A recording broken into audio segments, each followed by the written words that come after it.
Hi, my name is Juliet, and welcome to Let's Talk About Disorders. And today we're going to be talking about eating disorders.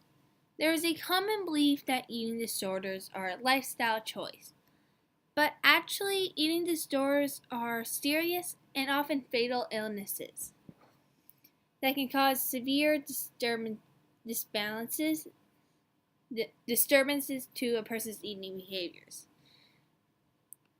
Obsessions like with food, body weight, and shape may also signal an eating disorder.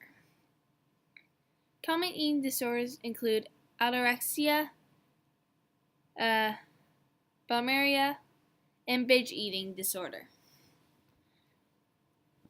which we're going to be talking about. Let's start with anorexia.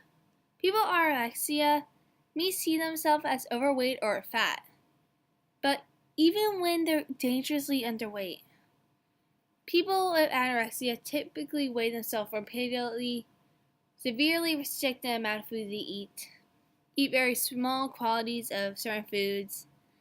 Anorexia can have has the highest morbidity rate than of any disorder that is mental. While many young women and men with this disorder die from complications associated with starvation, others die from suicide.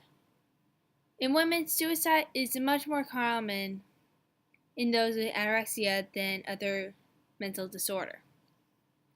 Some symptoms include extremely restricted eating, extreme thinness, a relentless pursuit of thinness, or unwilling to maintain a normal or healthy weight, intense fear of gaining weight, distorted body image, self-esteem that has heavily influenced the senses of the body's weight and shape, or a detail of seriousness, low body weight.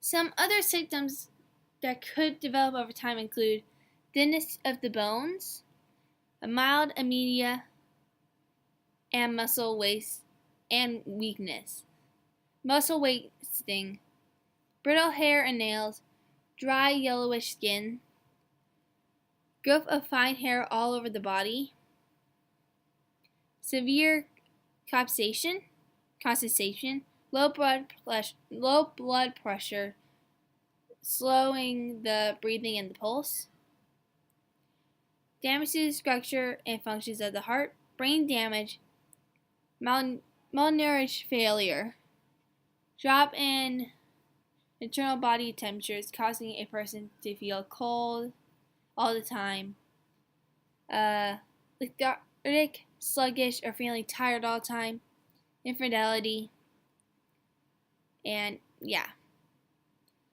So let's just talk about bulimia for a second. People with bulimia have a recurring and frequent episodes of eating unusual large amount of food and feeling lacking control over these episodes. These binge eating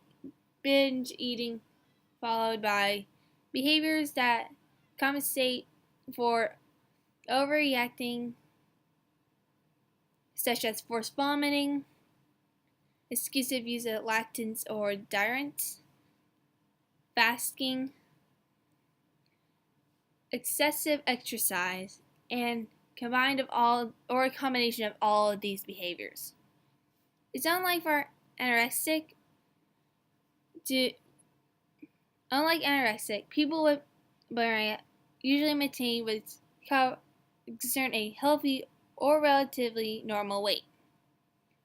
Symptoms of bulimia include catatonic, inflamed, or sore throat, swollen salivary glands, sorry, that's my cat, in the neck and jaw area, worn tooth in men, and increased sensitivity and decaying tooth as a result of exposure to stomach acid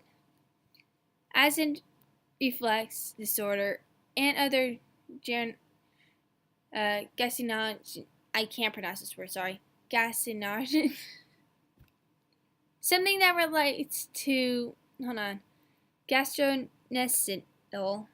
I'm just gonna leave it. Gastrointestinal problems, interstitial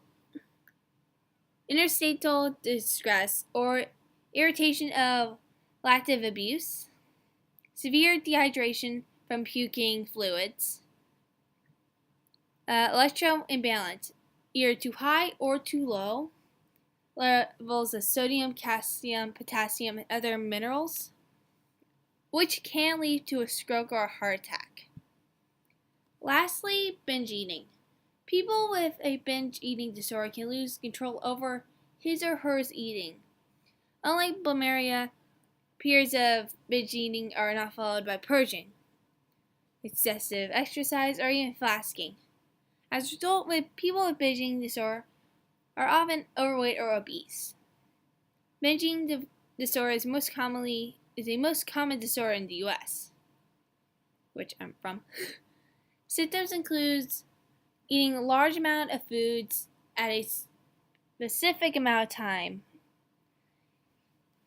eating when you are full or not hungry, eating fast during binge episodes, eating until you're uncomfortably full, eating alone or in secret to avoid embarrassment, feeling disgust and shame or guilty about your eating, frequent dieting, and possibility without weight loss. Binge eating eating disorders frequently appear between teen years and early adulthood, and may also develop in early childhood or later in life. These disorders affect both genders, even though rates among women are way higher among men. Like women who have eating disorders, men also have a sense of body image. For example, men can have muscle dysphoria, a type of disorder that marks a extreme concern about being muscular. Research finds that eating disorders are caused by a complex reaction of genetic, biological, behavioral, psychological, and social factors. Researchers are using the latest technology and science to better understand eating disorders. One upon involves study of human genes. Eating disorders run in families, and research are working out to identify the DNA alterations that lead to increased risk of developing an eating disorder. Brain studies also show providing a better understanding of eating disorders. For example, researchers have found different patterns of the brain and activity of women with an eating disorder in comparison to a healthy woman. That's all about eating disorders, and if you do have one, try to get some help because you can actually possibly die from it. I just wanted to say that. Thanks for watching.